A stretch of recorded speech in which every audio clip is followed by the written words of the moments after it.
자, 조국 전 법무장관 일가에 대한 검찰의 수사가 막바지에 들어갔습니다. 그러나 막바지에 다소 좀 흔들리는 측면을 보이고 있습니다. 그게 왜 그러냐면 조국 전 장관의 부인 정경심 교수와 동생 조건 이 두 사람이 검찰의 수사에 매우 비협조적으로 나오고 있다. 뭐 꼭 협조해야 된다는 건 없지만 여하튼 지연 전술을 펴고 있다는 것 때문에 검찰 수사가 막판 초읽기에 몰리고 있는 것 아니냐 이런 지적을 받고 있습니다.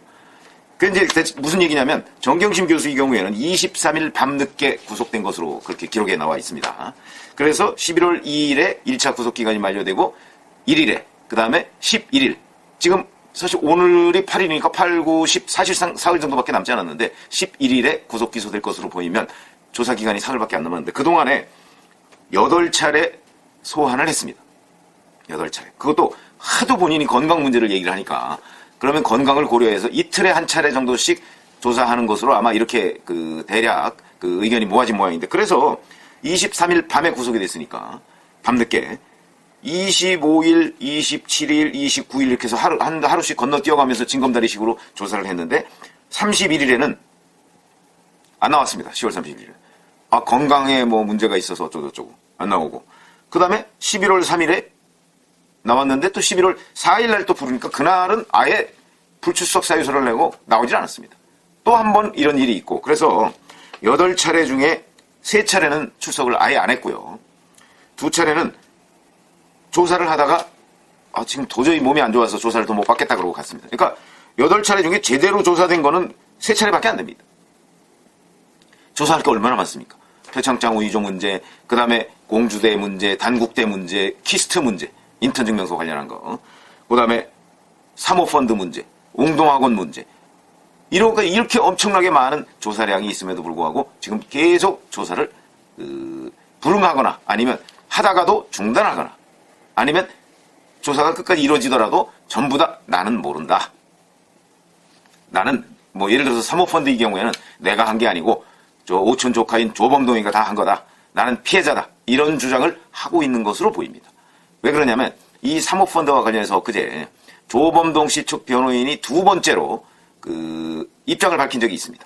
무슨 얘기냐면 정경심 교수가 자꾸 죄를 조범동한테 더 씌우려고 한다.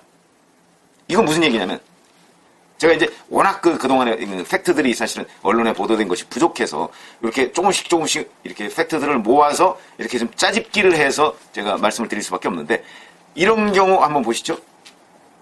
9월 6일 인사청문회 당시에 정경심 교수가 휴대전화 공기계를 갖다가 유심칩을 갈아 끼워서 그걸로 이제 남편하고 통화를 합니다. 9월 6일이 언제죠? 청문회입니다. 청문회. 국회 인사청문회가 있었던 날. 통화를 해가면서 이렇게 얘기합니다. 요거는 이제 한국투자증권 김경록 시증원입니다.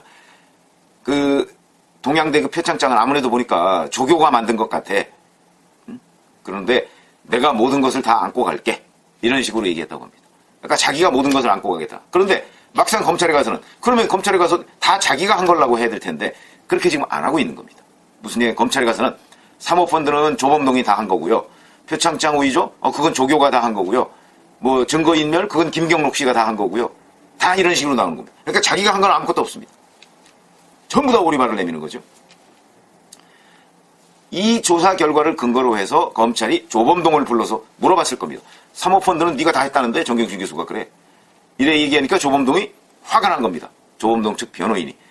아니 같이 해놓고 내지는 오히려 지시해놓고 자기한테 녹취록 근거에 보면 WFM 주가는 얼마까지 오를까? 그거 지금 살 타이밍이 아니야. 뭐 이런 걸 계속 질문한 거로 돼 있습니다.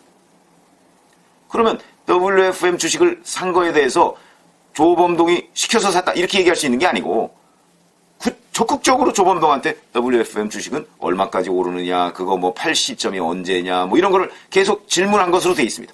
근데 그것도 검찰이 일부만 보여준 녹취록이죠. 아마 방배동 자택에서 압수한 그 컴퓨터에 보면 그 외에도 많은 통화 내용이 있을 겁니다. 그걸 검찰이 일부만 보여줬습니다.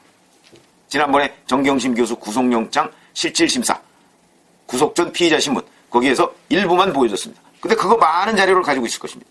근데 그걸 근거로 해서 정경심 교수를 아무리 추궁해도 정경심 교수는 나는 피해자다라는 주장을 굽히지 않고 있는 것으로 보여서 그걸 근거로 조범동한테 자꾸 질문을 하니까 조범동 입장에서는 이 사람 왜 이래 이거 이렇게 나온 것일 수 있다. 그래서 입장문이 2번이 나왔습니다. 죄를 나한테 뒤집어 씌우려고 한다.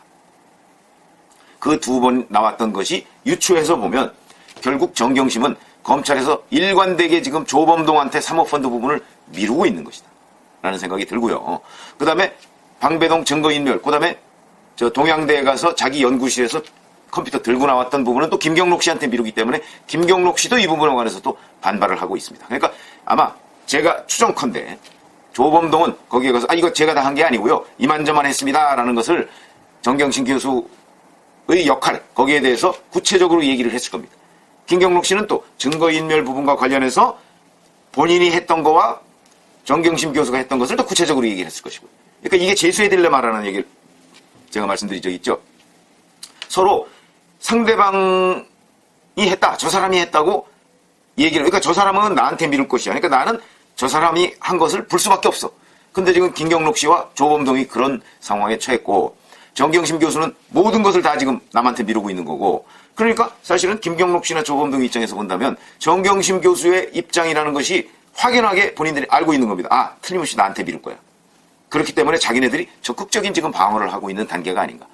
그리고 정경심 교수는 계속해서 미루고, 이 미루고 있는 전략이 결국은 소환에 불응하거나 또는 소환에 조사를 중단을 요구하거나 뭐 이런 부분이요.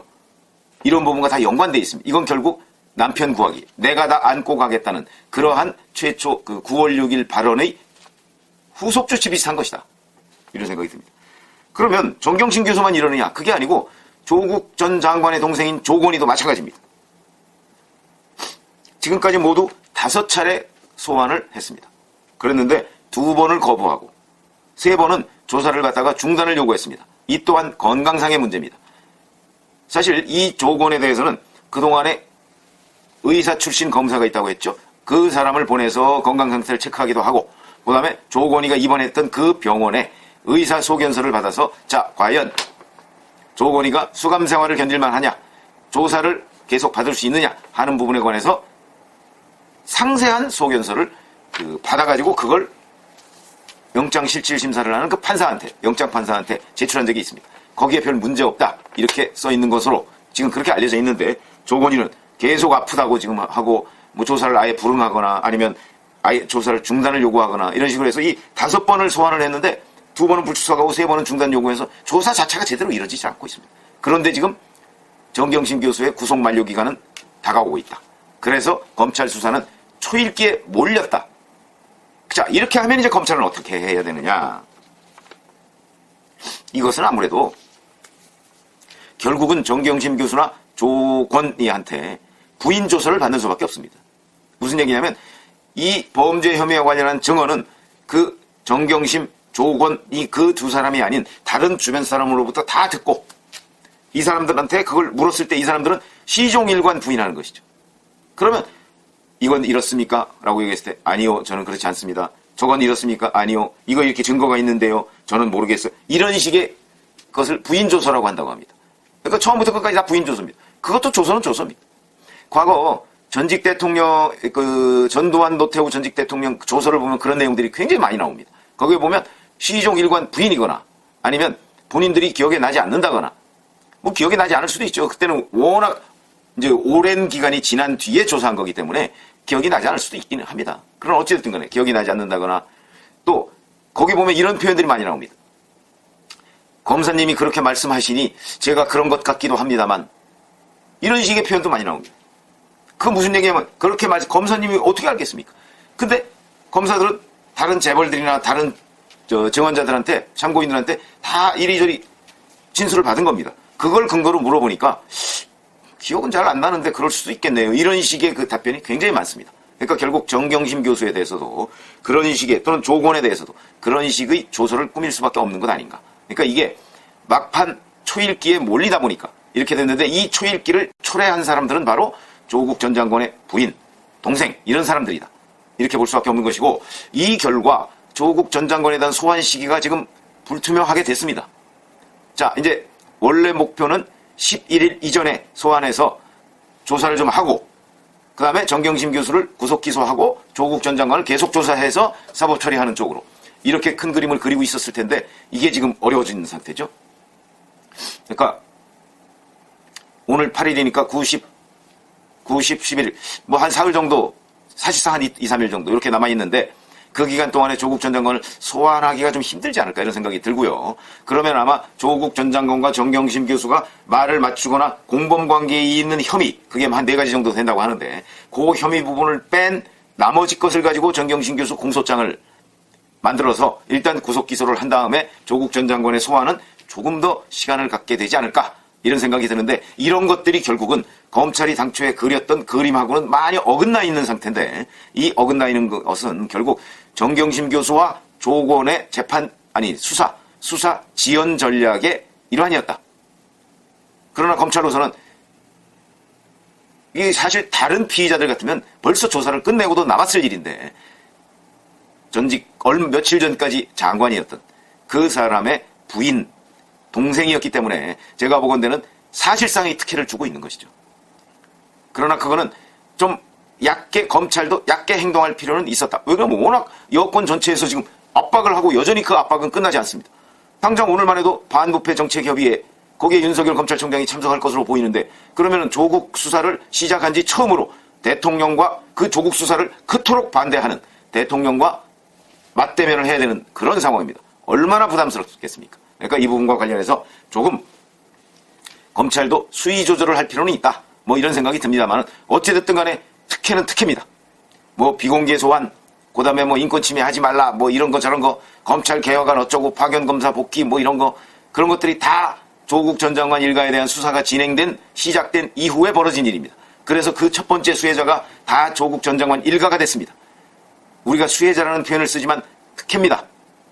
어느 피의자가 이런 식으로 나 안 나가, 조사 그만, 나 집에 갈래, 이런 식으로 검찰에 오히려 갑질을 하는 듯한 이런 양상을 보이고 있는 피의자가 어디 있습니까? 피의자 인권 중요하죠.